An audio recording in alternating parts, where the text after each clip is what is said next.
Much of the misery extant in the world today is solely attributable to the extraordinary sensitiveness now characterizing such vast numbers of people, and which morbid condition, for there are two kinds of sensitives, the natural and the hothouse growths, the last of which I now allude to owes its origin to the first, a general overworking of the brain, to the total neglect of the muscular system. Second, improper diet in time, kind, and quantity. Third, heedlessness in clothing in reference to color, texture, and amount. Carelessness in regard to heat, light, cold, sleep, and physical magnetico-electrical influences. Fourth, personal magnetic influences. Fifth, the metaphysical nature of modern thought and study. Sixth, irregularity and excess extending to all things connected with the human existence, by reason of which the funds of the bank of the life are exhausted at the very time they ought to be most plentiful. Seventh, modern spiritualism, which, by reason of its intensity, attracts and absorbs nearly all human attention to the exclusion of everything else, causes people to exchange common sense for philosophies, not half so useful, induces a sort of intellectual fever, lifts a man above the earth, makes him forgetful of his body by holding up his spirit to his view, promises to set his feet on solid rock, and ends, as it should, by throwing out factitious props and stilts wherein he has stood catch the glimpses of what lies on the other side, and letting him fall back upon his own resources finally. All these things, the last included, previous to its ultimate effect, have, by inducing morbidness of thought and sentiment, principle and feeling, unfitted man to either live or die. The result has been the development of a sensitiveness so acute that persons are unable to penetrate the surface of both things and people. And the result of this involuntary inspection is the discovery that there is many rotten spot in the fairest looking fruit, many unworthy motive underlying the fairest pretense, nothing but duplicity where friendship was thought to dwell, lust and passion under the guise of esteem and love, and the many more such unveilings of the seeming and disclosures of the real. This sensitiveness is morbid, but its revelations are, alas, quite frequently too true. The effect it produces is an inveterate suspicion of all things and people, and an utter loss of confidence in the entire human race. This is the hidden reason why a certain order of those who call themselves spiritualists are so unhappy and discontented. And it is also that has suggested the 10,010 panacea for all its ills of life now so freely scattered up and down the walks of the social world. To this cause is to be attributed the 1,000 mad, quixotic schemes of rejuvenating the world, from free love to angel movements, to woman's rights, to land reform.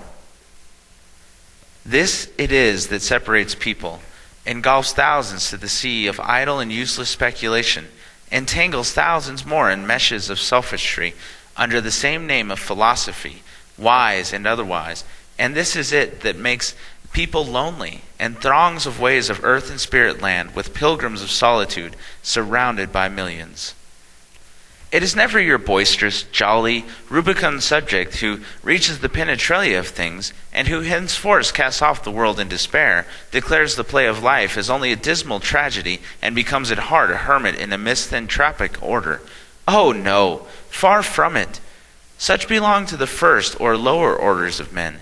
They can find company anywhere, at any time.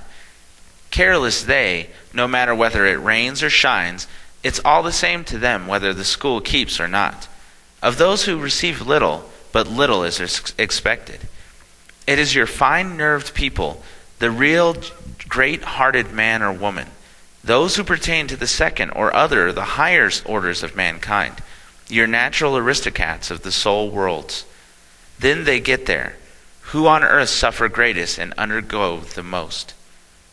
This general information came to me as I flitted on by the homesides of those whom I loved, and who in turn loved me. Loved me! What a world in a word! In the preceding pages I stated that there were 2 draughts of knowledge that came to slake my deathless soul thirst, while I waited and wished for Nellie and the old man who went with her.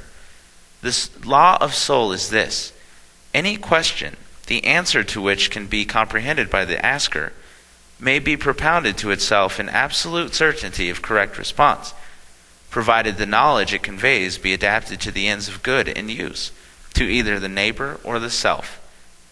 This is an integral law of the very being, no matter where that being may be located. On earth, men are not pure nor properly situated. Hence, it is far more difficult for them to elicit the required knowledge than it is for those who are not embodied. Yet the law is operative on the lowest earth as in the highest heaven. In accordance with the principle laid down, that which I have faintly set forth came to me. But the second lesson, which seemed to be sequential suggestion of what I thought was an attack upon the external wall of my enclosing sphere, conveyed the wisdom as well as knowledge, the good of which will be seen by those who carefully analyze it. My glance now fell full and direct upon the point where the disturbance of the crystalline barrier was greatest. And while wondering if it could withstand the effort made by some power on its exterior to breach it, or whether it could remain intact until my well-wished-for friends arrived, I began to study its composition.